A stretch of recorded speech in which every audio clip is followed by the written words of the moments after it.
Good morning. एक बार फिर से आप सभी का इतिहास की कक्षा में स्वागत है। हम क्लास 10+1 का 7th चैप्टर बदलती हुई सांस्कृतिक परंपराएं पढ़ रहे हैं, जिसमें अभी तक हमने इस चैप्टर से रिलेटेड सभी ज़रूरी कॉन्सेप्ट पढ़ लिए हैं और एग्जामिनेशन पॉइंट ऑफ व्यू से जितने भी ज़रूरी क्वेश्चंस बनते हैं उनको भी हमने डिस्कस कर लिया है।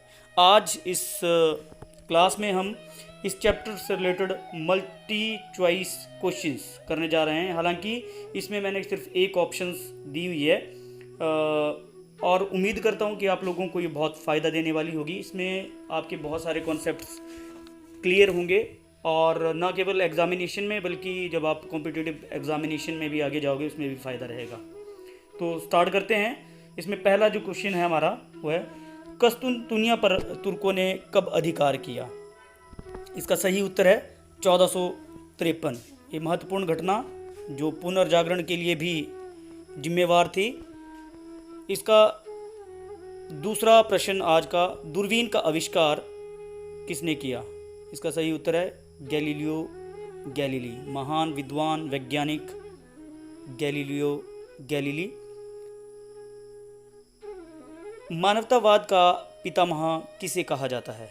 इसका सही उत्तर है फ्रांसिस्को पेट्रार्क, एक महान कलाकार विद्वान साहित्यकार फ्रांसिस्को पेट्रार्क मानवतावाद के फादर उनको कहा जाता है। डिवाइन कॉमेडी नामक ग्रंथ की रचना किसने की? इसका सही उत्तर है दांते अलिघियरी। डिवाइन कॉमेडी बहुत ही प्रसिद्ध ग्रंथ। अगला प्रश्न, द प्रिंस नामक ग्रंथ की रचना किसने की? इसका सही उत्तर है निकोलो मैकियावेली। अगला प्रश्न, सर टॉमस मोर ने किस ग्रंथ की रचना की? इसका सही उत्तर है यूटोपिया। ये प्रसिद्ध ग्रंथ जिसे सर टॉमस मोर के द्वारा लिखा गया है। अगला प्रश्न, द कैंटरबरी टेल्स की रचना किसने की? जेफरी चॉसर, इंग्लैंड के महान विद्वान, और द कैंटरबरी टेल्स बहुत ही प्रसिद्ध रचना हैं जेफरी चॉसर की। विश्व प्रसिद्ध मोनालिसा नामक चित्र की रचना किसने की? ये चित्र बहुत ही प्रसिद्ध विश्व प्रसिद्ध चित्र है जिसकी रचना लियोनार्दो दा विंसी, जो कि इटली के महान चित्रकार रहे हैं, उनके द्वारा की गई है और ये चित्र विश्व का सबसे प्रसिद्ध चित्र माना जाता है। बहुत ही सुंदर ये चित्र है एक औरत का। अगला प्रश्न, द लास्ट सपर नामक प्रसिद्ध चित्र का चित्रकार कौन था? इसका उत्तर भी लियोनार्दो दा विंसी, जिसमें ईसा मसीह को अपना लास्ट भोजन ग्रहण करते हुए दिखाया गया है, द लास्ट सपर। नेक्स्ट, किसने यह सिद्ध किया कि भारी एवं हल्की वस्तुएं एक ही गति से पृथ्वी पर गिरती है?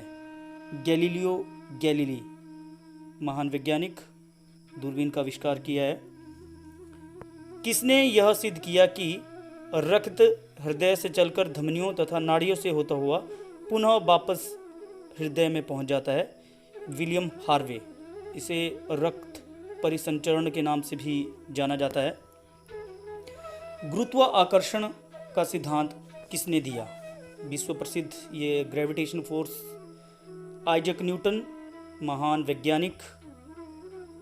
अगला प्रश्न, प्रिंसिपिया मैथमेटिका नामक ग्रंथ की रचना किसने की? Sir Isaac Newton, Principia Mathematica. अगला प्रश्न, धर्म सुधार आंदोलन का तात्कालिक कारण क्या था? ये हमने पढ़ा हुआ है पहले। पाप स्वीकारोक्ति पत्रों की बिक्री, जिसे बेचकर चर्च बहुत धन इकट्ठा करना चाहता था। अगला प्रश्न, जर्मनी में धर्म सुधार आंदोलन का प्रसिद्ध नेता कौन था? बहुत प्रसिद्ध नेता मार्टिन लूथर, जिन्होंने जर्मनी में धर्म सुधार आंदोलन चलाया और सफल भी रहे उसमें। अगला प्रश्न, जॉन कॉलिन कैल्विन कौन थे? जॉन कैल्विन फ्रांस में धर्म सुधार आंदोलन के महान नेता, जिन्होंने धर्म सुधार आंदोलन को फ्रांस में चलाया। अगला प्रश्न, जोहानेस गुटेनबर्ग द्वारा बाइबल का प्रकाशन कब किया गया? इसका सही उत्तर है 1455। गुटेनबर्ग ने प्रिंटिंग प्रेस का निर्माण किया था। फ्लोरेंस नगर किस देश में स्थित है? इसका सही उत्तर है इटली बहुत प्रसिद्ध नगर है जहाँ पे सभी जो वैज्ञानिक थे इटली के, उनका जन्म हुआ मैक्सिमम का। अगला प्रश्न, लियोनार्डो दा विंसी किस देश के रहने वाले थे? ये इटली के रहने वाले थे और लियोनार्डो दा विंसी का रहने वाला जन्म हुआ था। सही उत्तर है इटली। महान सफर और इतिहासकार, मोनालिसा जैसी प्रसिद्ध चित्रकला रचना। अगला प्रश्न, महान वैज्ञानिक आइजैक न्यूटन किस देश के रहने वाले थे? इसका सही उत्तर है इंग्लैंड। महान वैज्ञानिक, लॉ ऑफ ग्रेविटेशन फोर्स। अगला प्रश्न, मिलान, नेपल्स, फ्लोरेंस, वेनिस प्रसिद्ध नगर किस देश से संबंधित है? इसका सही उत्तर है इटली। हालांकि इसके अलावा भी अगला प्रश्न, जो इटली की कैपिटल है, कोई महत्वपूर्ण नगर है। अगला प्रश्न, जर्मनी में कब हुआ? इसका सही उत्तर है 1546। इसका सही उत्तर है 1546 जर्मनी में गृह युद्ध। अगला प्रश्न, धर्म सुधार आंदोलन के पश्चात ईसाई धर्म किन दो शाखाओं में? इसका सही उत्तर है कैथोलिक तथा सही उत्तर है प्रोटेस्टेंट। कैथोलिक दो शाखाएं प्रोटेस्टेंट जिसमें ईसाई धर्म का अगला विभाजन प्रश्न, हुआ। द मोशन नामक ग्रंथ की रचना किसने की? गैलीलियो। इसका सही उत्तर है जिन्होंने दूरबीन का आविष्कार किया था। गैलीलियो एक महान विद्वान तथा वैज्ञानिक थे। अगला प्रश्न, इटली के प्रसिद्ध विश्वविद्यालयों के नाम बताओ। और दो महत्वपूर्ण विश्वविद्यालय जो कि विधिशास्त्र, पादुआ और ज्ञान, कला, साहित्य के क्षेत्र में बहुत प्रसिद्ध महान विद्वानों ने विश्वविद्यालय ग्रहण की रहे हैं, जिसमें बहुत सारे विद्वानों ने शिक्षा ग्रहण की है। विश्वविद्यालय रहे हैं इटली के विश्वविद्यालय। अगला प्रश्न, पुनर्जागरण यूरोप के किस देश से आरंभ हुआ? सबसे पहले किस देश से आरंभ हुआ हमने पढ़ा है। सही उत्तर है हमने बहुत डिटेल में इसे पढ़ा है पिछले क्लासेस में। पुनर्जागरण से क्या अभिप्राय है? पढ़ा हुआ है, ऐसे ही डाल दिया है प्रश्न को। फ्रांसीसी भाषा का शब्द जिसका अर्थ है पुनर्जन्म। इतिहास में इसे रेनेसा एक जागृति शब्द है जिसका अर्थ है पुनर्जन्म, नई जागृति के नाम से जाना जाता है। और ये एक के बाद पूरे टर्निंग पॉइंट रहा है विश्व के विकास का।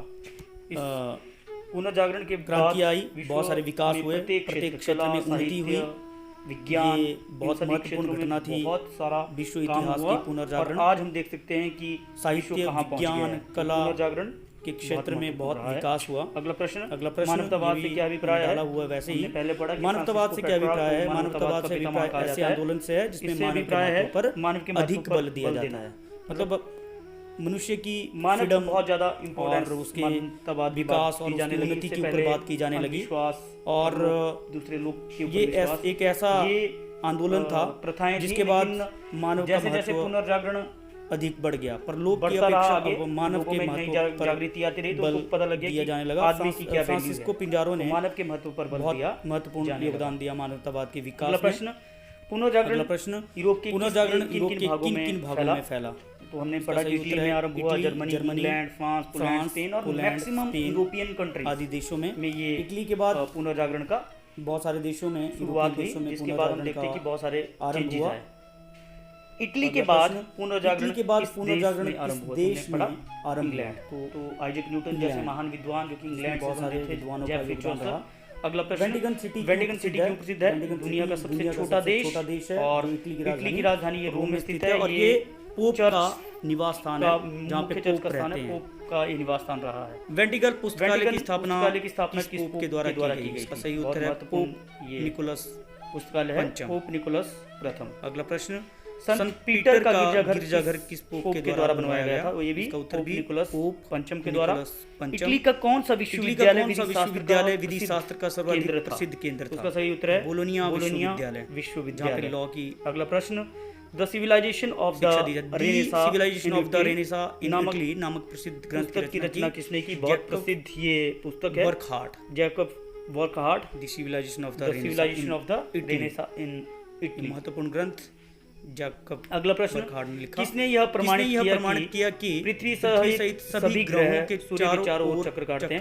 Nicholas Copernicus. हालांकि उनका विरोध हुआ, सूर्य सहित उनके विचारों को बाइबल के विरुद्ध चारों ओर माना गया, लेकिन बाद में के साथ साथ सभी ग्रह सूर्य का चक्कर काटते हैं वैज्ञानिकों के द्वारा। कोपरनिकस ने वैज्ञानिक क्रांति क्या थी? पुनर्जागरण काल में विज्ञान के क्षेत्र में जो आविष्कार उसे वैज्ञानिक क्रांति कहा गया है। बहुत सारे विकास उसके बाद पुनर्जागरण के बाद हुआ विज्ञान के क्षेत्र में। ठीक है, तो और आज के लिए बस इतना ही। आप लोगों को होप कि आप लोगों को ये पसंद आया होगा। अगर आया आने वाले समय में भी जरूर इस प्रकार की वीडियो भेजे जाएंगे। अगर आपको पसंद आया तो सब्सक्राइब और लाइक भी जरूर करें, सकते हैं, कमेंट जरूर करें।